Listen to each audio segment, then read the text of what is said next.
अस्सलाम वालेकुम दोस्तों, हमारे ब्लॉग में आपका स्वागत है। आज हम जाने वाले हैं इको से हारिज।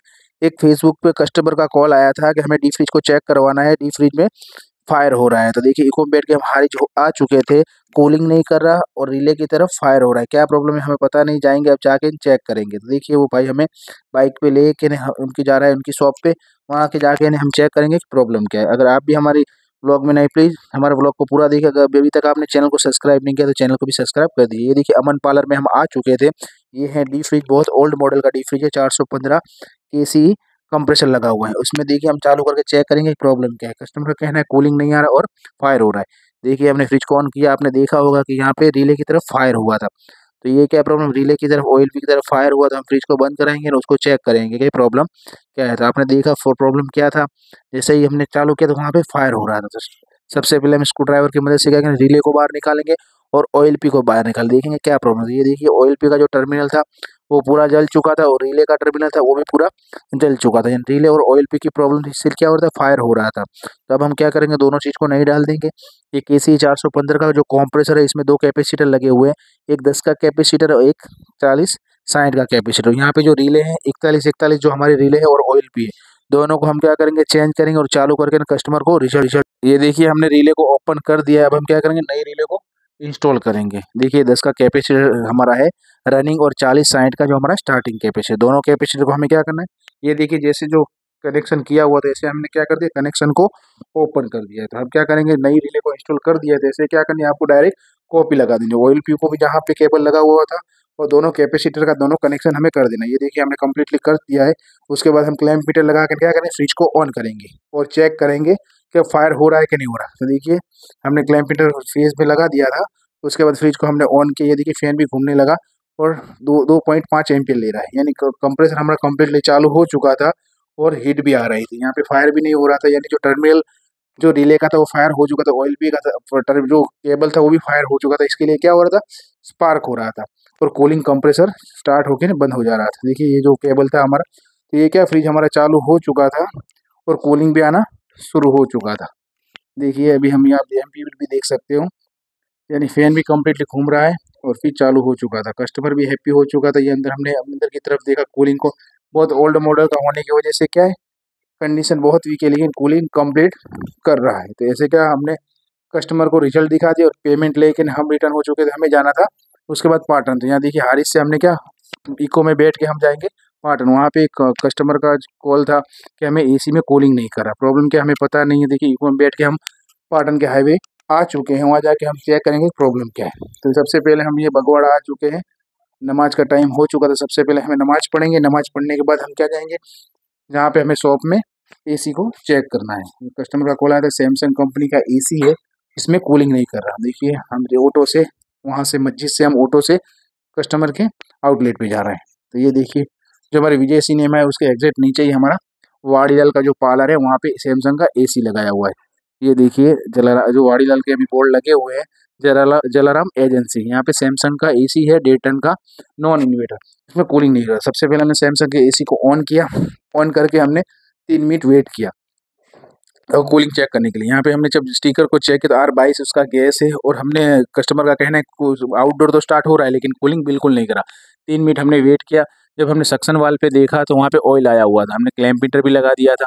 उसमें प्रॉब्लम ये थी, कस्टमर का कहना है कि अभी 1 वीक पहले ही हमने एसी को इंस्टॉल किया है, लेकिन क्या है नट लीकेज होने की वजह से क्या वो गैस पूरा निकल चुका था। देखिए यहाँ पे ऑयल भी दिख रहा है सक्शन लाइन पे। तो वो क्या है, इसके लिए कूलिंग नहीं करा था। देखिए अब 4.3 एम्पियर ले रहा है, इसका मतलब है कि एम्पियर बहुत कम ले रहा है, गैस की प्रॉब्लम है। तो हम क्या करेंगे, गेज लगा के एक बार गैस को चेक करेंगे, उसका जो 60 या 65 प्रेशर है या नहीं रनिंग। उसके बाद क्या करेंगे, उसको हम गैस को निकाल के वो पाइप का कनेक्शन फिर से करेंगे। तो ये देखिए हमने वहाँ पे जो चार्जिंग लाइन होती है सक्शन लाइन के ऊपर, उसको क्या करें, चार्जिंग लाइन लगा कर हम गैस प्रेशर रनिंग को चेक करेंगे। तो ये देखिए हमने यहाँ पे अभी हमारा कंप्रेसर ऑलरेडी चालू ही है आउटडोर। तो हम क्या करेंगे, रनिंग में गैस को चेक करेंगे, गैस कितना होना चाहिए। अगर एसी रनिंग प्रेशर R22 का है तो उसको 60 से 65 रखना है, ठीक है।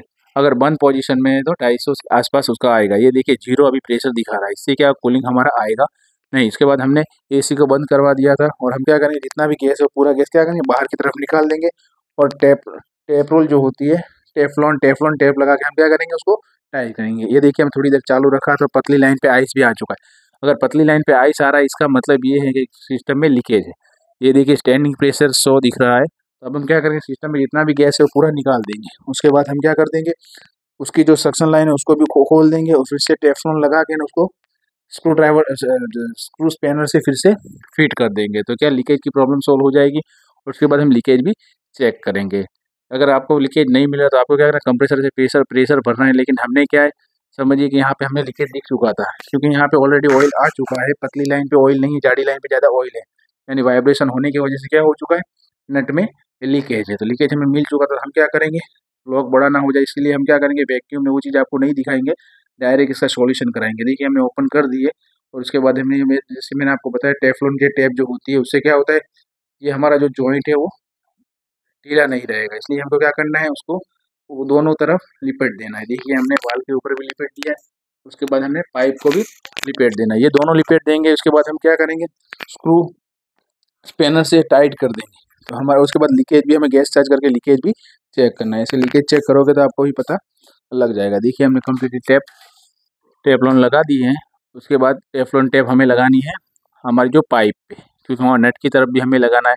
अगर वाइब्रेशन होने की वजह से क्या है, उसका वो नट ढीला ना हो जाए। देखिए हमने हाथ से उसको टाइट कर दिया है। उसके बाद हम क्या करेंगे, स्क्रू स्पैनर से हम फुल टाइट कर देंगे तो लीकेज की प्रॉब्लम ना है। तो अभी कभी भी आप समझिए कि आप एसी इंस्टॉल कर रहे हो तो आपको क्या करना है, टेफ्लॉन टेप का उपयोग करना। इससे क्या होगा, लीकेज की प्रॉब्लम जल्दी आपके साथ नहीं आएगी। यहाँ पे एक बार कंडेंसर चेंज किया हुआ इसलिए मैंने वो भी देखा, तो वो ऊपर का कंडेंसर है, वरना क्या होता है एल्यूमिनियम के कंडेंसर में, ये सैमसंग में प्रॉब्लम में आती है। लेकिन लीकेज जो था वो नट के ऊपर ही था।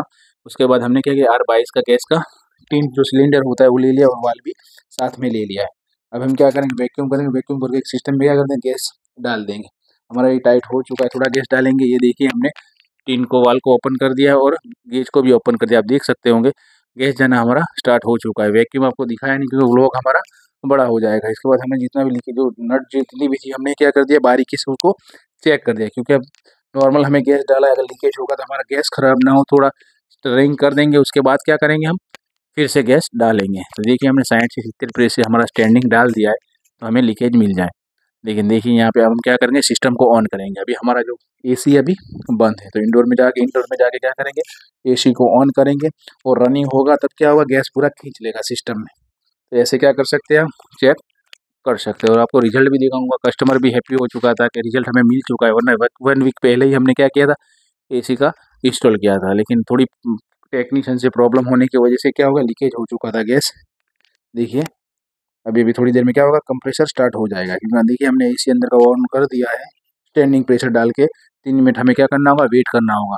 क्योंकि 3 मिनट के बाद ही क्या होता है, आउटडोर हमारा स्टार्ट होता है। ये देखिए आउटडोर हमारा स्टार्ट हो चुका है। ये देखिए एसी हमारा ऑन हो चुका था। अब एम्पियर भी चेक किया, अभी अभी नॉर्मली गैस ही डाला हुआ है हमने, 4.8 एम्पियर ले रहा है। ऐसे स्टिकर ऊपर लिखा हुआ है 8 एम्पियर, और 930 ग्राम गैस हमें क्या करना है, डालना है। तो सिलेंडर में जो गैस आता है 900 ग्राम ही गैस आता है 1 kg का सिलेंडर। लेकिन जितना भी गैस पूरा हम क्या कर देंगे, अंदर की तरफ डाल देंगे। तो बारीकी से हमें लीकेज को चेक करना है। ये देखिए हमने गैस डाला है, अब थोड़ा रनिंग होने देंगे। देखिए अभी 0 पे आ चुका है, यानी गैस हमारा बहुत ही अभी कम गया है। 10 प्रेशर आ चुका है। हमें क्या करना है, 55 से 60 प्रेशर नॉर्मल रखना है।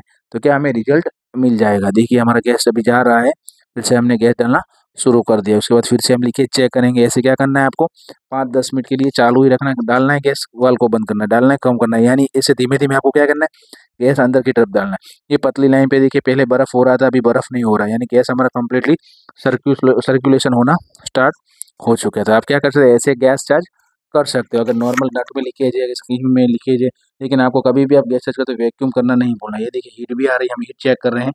तो वहाँ फैन से क्या होना, कि हीट आनी चाहिए ना। हम दरवाजों को बंद कर दिया है, इससे क्या कूलिंग भी अंदर आना शुरू हो चुका है। ऑफिस जो थी उसमें हमने बोल दिया कि आपको ऑफिस को थोड़ी देर के बंद कर दीजिए, तो ये अंदर कूलिंग आ जाएगा, तो हमें आइडिया आ जाएगा। तो इस हिसाब से क्या कर सकते हो, आप गैस चार्ज कर सकते हो। ये देखिए फिर से हम क्या करें, एक बार लीकेज है, यानी बारीकी से आपको एक बार लीकेज चेक करना। अगर लीकेज फिर से रह जाएगा तो आपको गैस खराब होगा और समय भी खराब होगा और आपकी इमेज भी कस्टमर के सामने खराब होगी। नहीं, काम करो तो आप क्या करना है, आपको परफेक्टली उसको रिजल्ट देना है और काम करना है।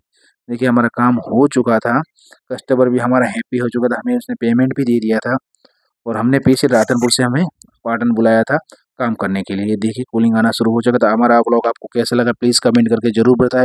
वो भी वीडियो को ज़्यादा से ज़्यादा शेयर करें और अभी तक सब्सक्राइब नहीं किया तो चैनल को प्लीज़ सब्सक्राइब कर